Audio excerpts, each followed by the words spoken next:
lakini tuko masikitiko kwa sababu nafasi yetu ya serikali kuu ambayo inashikiliwa na Controller Katoo Ole Metito imekuwa nafasi ya balaa kwa community yetu.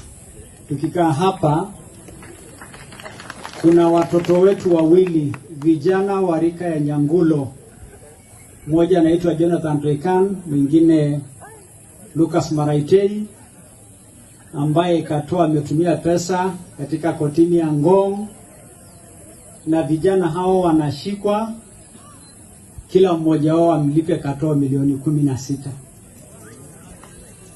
Hiyo ni usuni mkubwa sana kwa jamii yetu. Hiyo ni usuni kwa watoto wetu. Na sisi, mimi nikiongoza hafla hiyo, tutasimama na watoto hao, tutafanya hiyo harambee hao watoto. Leo nilimwambia Baba Tekana asiuze shamba. Shamba ilikuwa inauzwa leo sababu ya Katoo Ole Metito. Na kwa rika ya Kimaasai, huyo ni mtoto yake. Yeye amegeuza kiti ya kubariki watoto yake na kuwanyanyasa nayo.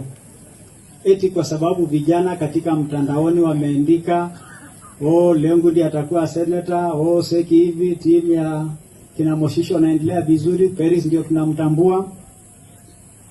Tunataka kusema hiyo nafasi ya Katoo Ole Metito inaaibisha serikali, inalete uchungu kwa jamii, na jamii watachanga hiyo pesa wampelekee. Katoo utapata hiyo pesa ya hao watoto uende ukule.